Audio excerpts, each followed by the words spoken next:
Good morning, I am Dr. Sasikumar Muthu, plastic and cosmetic surgeon from Apollo Spectra Alwarpet. Today we will see the most commonly sought after treatment by men when it comes to cosmetic surgery. Gynecomastia. So what is gynecomastia? Gynecomastia is nothing but overdeveloped breast gland in a boy or a man. This can be due to age factors. Even a newborn child will have gynecomastia for the initial 2 weeks period because of the estrogen hormone present in the body. After 2 weeks, the estrogen levels will reduce and the testosterone will take over, and thereby the gynecomastia will get resolved. Similarly, during the pubertal age group, that is around 12 to 13 years, because of the hormonal imbalance, the testosterone levels will be a little less and estrogen will be a little more. Due to this also, boy in a pubertal age can develop gynecomastia, and this will get resolved as the testosterone level increases over a period of 2 to 3 years. Then comes the adulthood gynecomastia, which can develop above 50 years because of the reduction in testosterone levels. And gynecomastia is nothing major to worry about. It is not a cancerous lump or nothing like that, but it can cause pain and discomfort in some individuals. And also it can lead on to embarrassment. Basically, when people socialize a lot in today's culture, they might feel little embarrassed to meet people, wear tight t-shirts or go bare chest, and hence they approach us for treatments.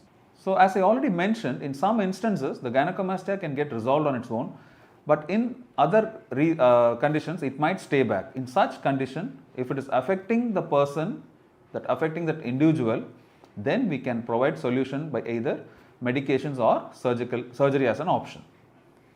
Now let's get into the reasons or causes for a person developing a gynecomastia. One, it can be natural hormonal imbalances. As I already mentioned, it can occur in 3 phases. 1 in a newborn, 2 in a pubertal age, then 3rd in an old age. So all these above 50 years. Basically in all these situations, there will be an imbalance between testosterone and estrogen. In puberty and in newborn, the estrogen levels will be a little higher than the testosterone, thereby developing a breast gland. And even above 50 years, there are studies which show 25 to 60% of men above 50 years have a tendency to develop gynecomastia because of hormonal fluctuation. Basically, the testosterone levels will go down, the estrogen will take over, thereby they develop a gynecomastia. The second common cause is medications used to treat the medical issues. Like for example, a person with prostate related issues, they might be put on certain medications like flutamide and finasteride, which is also used to treat hair fall issues, and these drugs can lead on to development of gynecomastia. Usage of corticosteroids for any other medical issues developing in future, then that certain drugs like anti-anxiety drugs, antidepressants and opioid analgesics, all these can also lead on to formation of gynecomastia. In addition to the liver function and the drugs used to treat renal failure and drugs used to treat the liver issues. Then comes the substances used for recreation purposes like alcohol, amphetamines, and then comes the anabolic steroids. Basically, the fitness enthusiasts, they use a lot of anabolic steroids to build on their muscles. These can also lead on to development of gynecomastia. Then comes medical issues like renal failure, liver failure, and hyperthyroidism. These can also lead on to formation of gynecomastia. Finally, the herbal preparations like shampoos, lotions and other products used which contain tea tree oil and lavender oil, because tea tree oil and lavender oil mimic the estrogen hormone, and thereby people using this in excess can develop gynecomastia according to the recent studies. When it comes to complications due to gynecomastia, there has been no major reported complications except for physical disfigurement and embarrassment for the individual, in addition to mild pain or discomfort. And when it comes to resolving by itself, I already mentioned gynecomastia can get resolved by itself in certain conditions, but in majority of it, it might stay back after 14 or 15 years, in which case we have to intervene in a surgical way. When it comes to medications used to treat gynecomastia, there has been no proper support or evidences stating that a medicine alone is enough to cure gynecomastia, but however, there are trials going on with drugs like tamoxifen, raloxifene and aromatase inhibitors, which help in reducing the gynecomastia to a greater extent. So how to diagnose gynecomastia? When it comes to diagnosis, it is mostly self-examination, but when they come to us with problem over the chest wall, we might subject them for external physical examination. Basically, we examine the chest wall to see whether it is glandular or a fat. So as I already mentioned, gynecomastia is the overdevelopment of a breast gland. In some instances, it can be fat alone in place of fat alone may be enlarged rather than involving the gland. For example, in obesity, if a person is morbidly obese, there will be excess fat deposition in the chest wall, whereas the gland will be normal.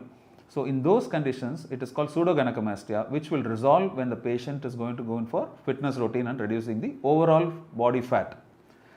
So when it comes to diagnosis, as I already mentioned, we do a physical examination. Then we do imaging, like for example, ultrasound of the chest wall, mammogram if required.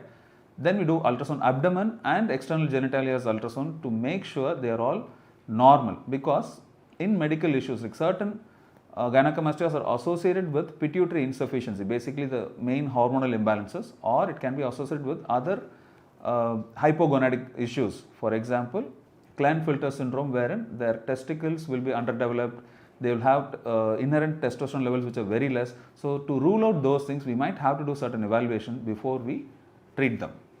So blood test is going to be a proper surgical evaluation. We make sure the renal function, liver function, thyroid is all normal, and imaging to make sure that external genitalia are properly developed. And once this has been achieved, then we go on to treat those conditions. As I already mentioned, there is no major advancement in medical management, and hence most of the gynecomastias will require surgery, and we have a combination of liposuction with a breast gland excision. So in liposuction, we do remove the excess fat around the breast gland, then we go through a small incision around the nipple complex and remove the excessive breast gland. We will be leaving out a portion of breast gland so that it doesn't look very unnatural when it comes to the result. So if you remove the entire breast gland, what will happen is there will be a cavity effect where the chest wall will be like a cavity, and it will look very not so presentable. So that is how we manage the gynecomastia surgically, and it is very safe, and there's nothing to worry about the procedure. It's a daycare procedure. You can get admitted or you can get discharged the same day, and I prefer admitting my patient for observation, however. And when it comes to follow-ups, patient need not be worried about pain and all, because it is done under proper anesthesia, and post-operatively we will be giving adequate painkillers to make sure patient doesn't have pain or discomfort. And when it comes to physical activity, patient have to restrict themselves from physical activities for 3 to 4 weeks post-surgery, and they have to wear a proper compression garment so that the chest contour is achieved in a good way. And when it comes to complications of surgery, they are very negligible. Maximum patients might have little discomfort when it comes to pain quotient, or some people might have fluid collection in the cavity after removing the gland, which will be managed appropriately. And so this is the overview of gynecomastia as a condition and what are solutions we have to treat it. There will be a lot of queries in a person watching this, and if you have any queries, kindly post your queries. We'll be happy to answer it. And never suffer in silence. If you have a gynecomastia, we have a solution in hand. You just need to approach a right plastic surgeon to get it fixed. Thank you. Hi doctor, who's a good candidate for the surgery?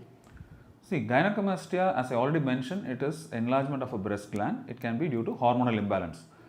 A person who is suffering with gynecomastia, with pain, discomfort or physical embarrassment is a right candidate, provided he doesn't have major hormonal syndromes associated with it, and he is medically fit, and he has a realistic expectations or outcome post surgery. Doctor, what kind of anesthesia is used?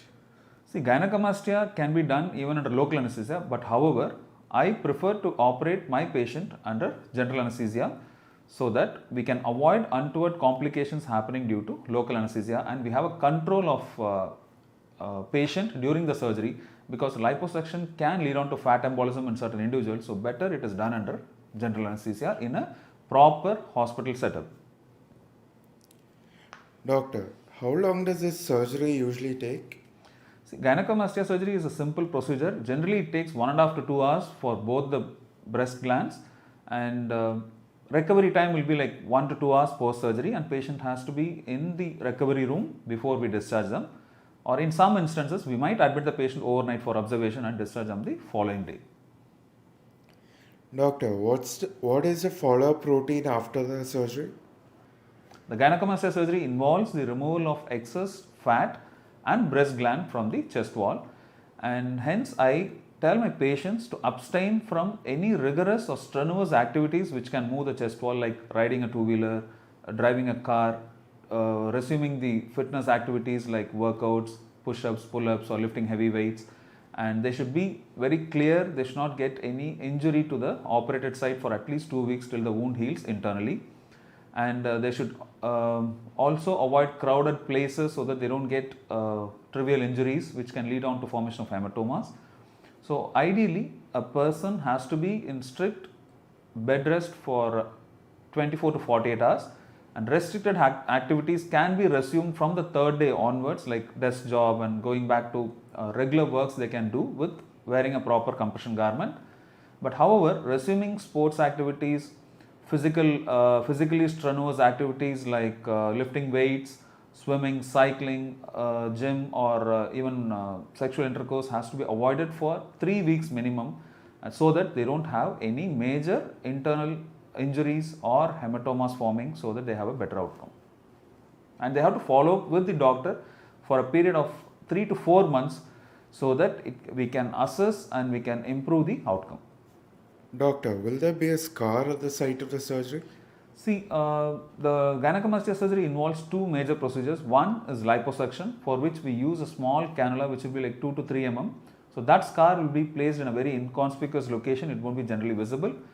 And to remove the gland, we use an incision in the areola, and that will be placed in the junction of pigmentary part and the skin, so that it merges with it, and most of the time the scars are very less visible. In case if it is visible, we can do a scar camouflage later. Doctor, is there a chance of this recurring after this surgery? See, gynecomastia surgery is mostly, I won't say permanent, it's long lasting results are achievable, but patient have to understand the gynecomastia can come back if they follow any unhealthy lifestyle habits, or they develop any medical issues mentioned already, like renal issues or liver cirrhosis in future, for which we have to use certain medications. In those conditions, there is a possibility of reoccurrence, but generally it is long lasting and permanent. Okay, thank you so much, doctor, for this FB Live. Thank you. Thank you.